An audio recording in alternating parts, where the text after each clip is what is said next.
достар, сіздермен бірге мен Аржан, және де бүгінгі видео сондай бір қызықты, ерекше форматта, себебі бүгінгі видеода біз сіздермен бірге үй жинайтын боламыз. Мүмкін бір түрлі естілетін шығар, бірақ та американдық ютубта Clean with me деген тақырыпта өте әйгілі, өте жиі түсірілетін сондай бір видеолар бар. Яғни менімен бірге үйді жина деп аударылады. Біздің үй кішігірім контрольдан шығып кетті, яғни үйдің тазалығы. Егер бұндай жағдай саған таныс болса, онда менің арнамда үйдің тазалығына арналған үлкен бір видео бар. Менің ойымша ерекше әрі қызықты болатынына мен сенімдімін. Және де сіздерге мотивация бере аламын деп үміттенемін. Ендеше көп созбай біз бастайық, ал сіздер тамашалаңыздар.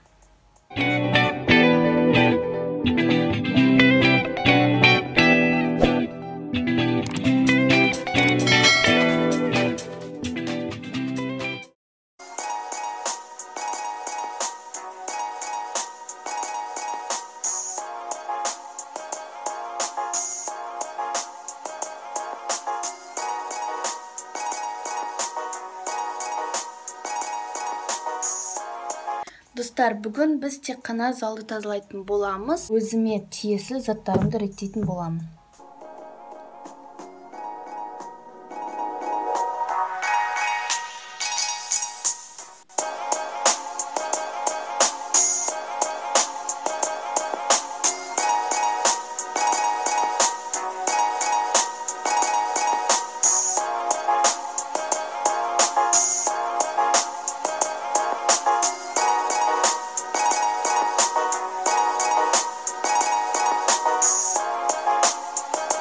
Мына жерге мен кішігірім типа зона отдыха жасадым, яғни балконда таза жутып, осы жерде отырып, қалаған нәрсені істеуге болады. Сөйтіп кішкене сәндеп қойдым. Балконды бітірдім. Вроде бы, менше гүлдерді суаруым керек. Мен балконды реттедім, төсектерді жинадым, жақсылап тұрып, гүлдерді суғардым и жаңағы релакс зонаны жасадым. В общем, балконның жағдайын бітірдік. Енді ең қиыны ол біздің зал. Мына қолдан жасалған декор ескіріп кеткенсін, гүлдерін қалдырып, ал өзін лақтыру керек деп шештім. Әрине алдымен өзінің орнында тұрмаған заттарды өзінің орындарына қойып шығамын.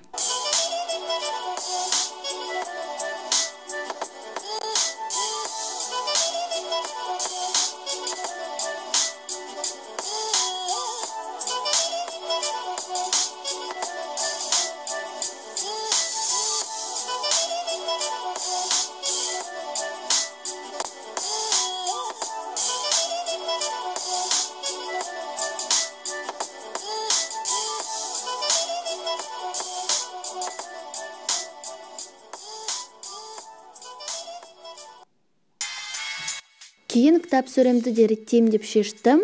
Барлық дәптерлерді сорттап дегендей. Себебі мектеп біткенсін, ол жерді дұрыстап реттеп, сөйтіп жинастырған жоқпын.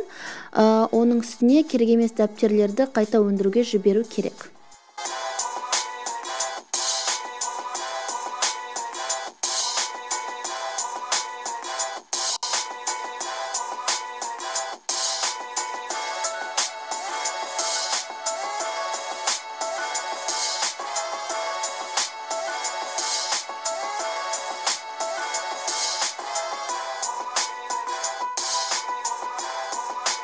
Ал енді барлық жердің шаңын жақсылап тұрып сүртіп шығамын.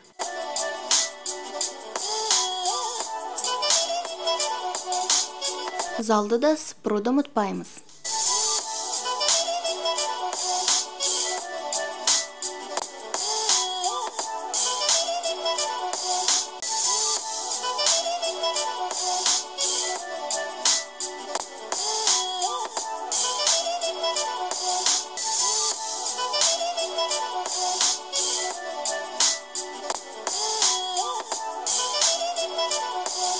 Мына шашықты алудың қажеті жоқ, себебі күнделікті душ қабылдағаннан кейін тұрады. Енді комодтың үстіңгі сөресін реттейтін боламын. Я, достар, быт-шыт болып жатыр. Мне даже стыдно немножко, но қазір сіздермен бірге жақсылап тұрып реттейтін боламыз. Бул жерде көбүнесе ар түрлүү шашка керек нерселер, ашекей буюмдар, косметикаларым турат және қазір мен соларды реттеп жатырмын.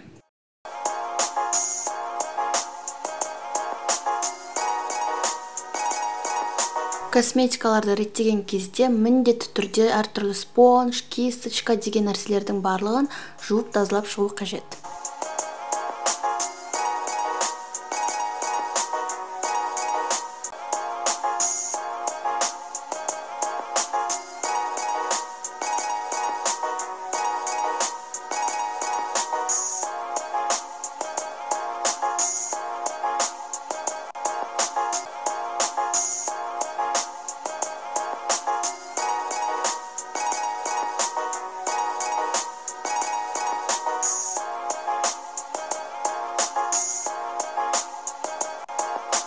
Негізінде гардеробымды кішігірім реттеп қойған болатынмын. Қазір жай ғана бір киімдерді бүктеп салып қоятын боламын.